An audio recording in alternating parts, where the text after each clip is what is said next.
स्वीटू कमरे में खड़ी हुई सारी तस्वीरों की जल्दी जल्दी पिक्चर ले रही थी।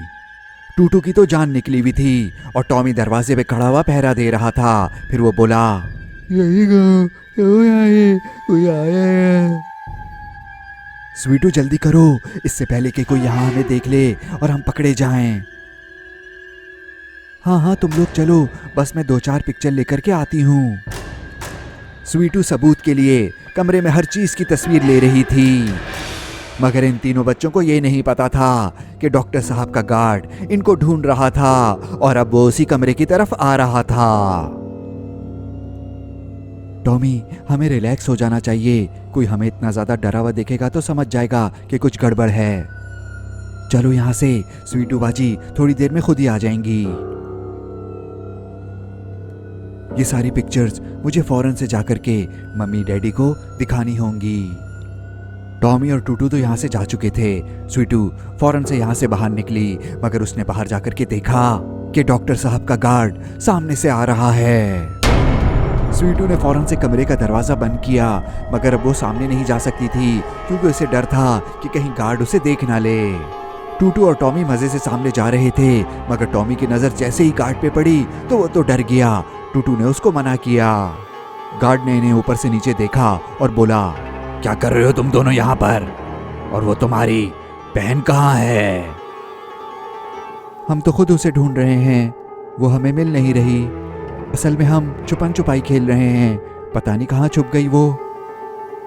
मैं ढूंढता हूँ उसे, तुम दोनों जाओ यहाँ से और दोबारा मत आना यहाँ पर। वो तो शुक्र है कि गार्ड ने अभी तक स्वीटू को देखा नहीं था। स्वीटू वहां से फौरन से भागी। टूटू और टॉमी फौरन से यहां से चले गए और गार्ड स्वीटू को ढूंढने लगा। टूटू और टॉमी ने पलट करके गार्ड को देखा। टूटू ने कहा, अरे टॉमी, ये गार्ड तो उसी कमरे की तरफ जा रहा है, पता नहीं स्वीटू वहां से निकली या नहीं। गार्ड तेजी से चलता हुआ सामने जा रहा था। टूटू ने कहा, शायद स्वीटू पहले ही वहां से निकल गई हो। फिर ये दोनों भाग करके मम्मी डैडी के पास चले गए। स्वीटू इसी कमरे के पीछे छुपी हुई थी, इसे यहां से भागने का मौका ही नहीं मिला था। गार्ड कमरे का दरवाजा खोल करके अंदर देख रहा था। फिर इसे अंदर जब कोई नजर नहीं आया तो फिर ये कमरे के पीछे की तरफ आया, मगर शुक्र है स्वीटू यहां से भाग चुकी थी। मगर गार्ड सोच रहा था कि आखिर वो लड़की गई कहां। जब टूटू और टॉमी यहां पहुंचे तो टूटू ने नोट किया कि डॉक्टर साहब बहुत ज्यादा गुस्से में हैं। टॉमी, बताओ तुम इतनी देर से कहां पर थे? यही बात था। कितनी दफा मैंने कहा है कि मेरी नजरों के सामने रहा करो, तुम्हें बात समझ क्यों नहीं आती? मम्मी को अफसोस हो रहा था कि टॉमी को इतना ज्यादा डांट रहे हैं। डॉक्टर अंकल, टॉमी की गलती नहीं है, हमने इसे कहा था कि दूर चल करके छुपन छुपाई खेलते हैं। वो तुम्हारी बहन कहाँ है? वो मुझे नजर नहीं आ रही। स्वीटू यहीं पे थी और पीछे से चलती हुई यहाँ पर आ रही थी। इसने देख लिया था कि डॉक्टर साहब बहुत गुस्से में हैं, मगर जब ये यहाँ पर पहुंची तो रोना शुरू हो गई।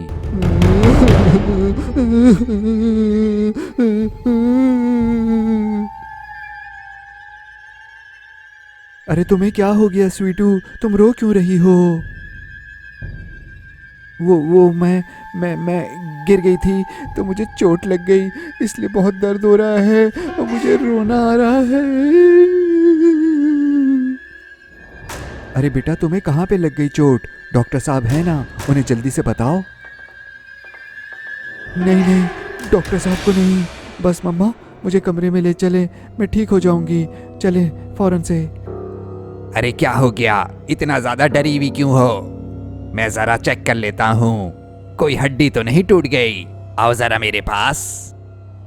पहले मैं देख लूं डॉक्टर साहब, फिर मैं आपको बताती हूँ। स्वीटू आओ मेरे साथ, ऊपर कमरे में चलो। मम्मी समझ गई थी कि स्वीटू डॉक्टर साहब को नहीं दिखाना चाह रही, इसलिए वो उसे फौरन से ऊपर कमरे में ले गईं। तुम दोनों भी अंदर जाओ और बाहर मत आना। फिर ये दोनों यहां से चले गए। डॉक्टर साहब का गार्ड फिर इनके पास आया और फिर ये तीनों मिलकर के कोई खुफिया बात करने लगे। स्वीटू फिर ऊपर मम्मी डैडी के कमरे में आ गई। ये रोई जा रही थी। मम्मी ने इससे पूछा, अरे कहाँ पे चोट लग गई तुम्हें, बताओ तो। बताती हूँ, पहले कमरे का दरवाजा बंद करें। मैं बंद करता हूँ दरवाजा। डैडी ने फिर जाकर के कमरे का दरवाजा बंद किया। उन्होंने जैसी दरवाजा बंद किया तो स्वीटू ने अपनी जेब से मोबाइल फोन निकाल लिया। स्वीटू ने कहा, मम्मी डैडी मुझे कुछ नहीं हुआ, मैं आप लोगों को कमरे में इसलिए लेकर के आई हूँ कि मुझे आप लोगों को बहुत ज़रूरी बात बतानी है। मम्मी डैडी परेशान हो रहे थे कि आखिर स्वीटू को इनको कौन सी राज की बात बतानी है। डॉक्टर साहब और उनकी बेगम दोनों घर के अंदर आ चुके थे और ऊपर जा रहे थे। स्वीटू ने सारी बात बता दी और मम्मी डैडी को सारी तस्वीरें भी दिखा दी। ओह नो, डॉक्टर साहब और उनकी बेगम तो बहुत ज़्यादा खतरनाक लोग हैं और इन्होंने टॉमी के असली माँ बाप को मार करके खुद उसके मम्मी डैडी बन गए। मगर ये लोग ऐसा करते क्यों हैं? यहाँ पर सिर्फ हमारे फ़ोन नहीं चलते। टूटू ने देखा था कि डॉक्टर साहब किसी से फ़ोन पे बात कर रहे थे और वो कह रहे थे कि वो हम चारों को बेच डालेंगे। ये तीनों बातें कर रहे थे और कमरे के बाहर डॉक्टर साहब की बेगम दरवाजे से कान लगाई हुई खड़ी हुई थी। क्या हुआ, कुछ सुनाई दिया कि वो आपस में क्या बातें कर रहे हैं? कुछ समझ नहीं आ रहा, बहुत हल्की आवाज में बात कर रहे हैं। फौरन अंदर जाओ और देखो कि क्या हो रहा है। डॉक्टर साहब की बेगम ने अचानक से दरवाजे पर दस्तक दी और दरवाजा खोल करके कमरे के अंदर आ गईं। क्या हुआ, सब ठीक है ना? मैं जानना चाह रही थी कि कोई परेशानी की बात तो नहीं है। हाँ हाँ, परेशानी की कोई बात नहीं, बस थोड़ा डर गई है। मैंने दर्द की दवा दी है इसे, अभी थोड़ा आराम आया है इसलिए ये सो गई है।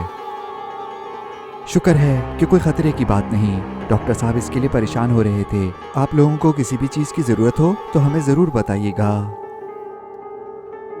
मम्मी डैडी और स्वीटू को समझ आ गया था कि दरवाजे के बाहर कोई खड़ा हुआ इनकी बातें सुन रहा है, इसलिए ये लोग एक्टिंग कर रहे थे।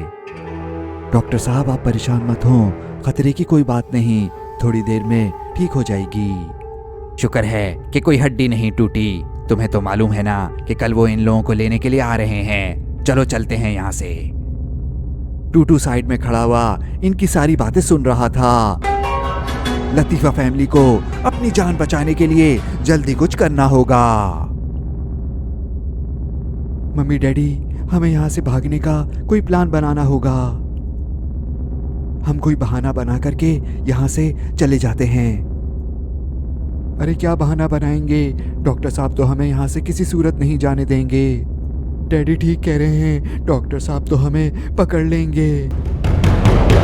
फिर उसी वक्त टूटू कमरे में आया और उसने आकर के बोला, मम्मी डैडी हमें हर सूरत में आज रात यहाँ से भाग जाना होगा, क्योंकि मैंने डॉक्टर साहब को बात करते हुए सुना कि कोई हमें कल लेने के लिए आ रहा है। मामला बहुत सीरियस था। इन लोगों को जल्दी कोई फैसला करना होगा, इससे पहले कि बहुत देर हो जाए।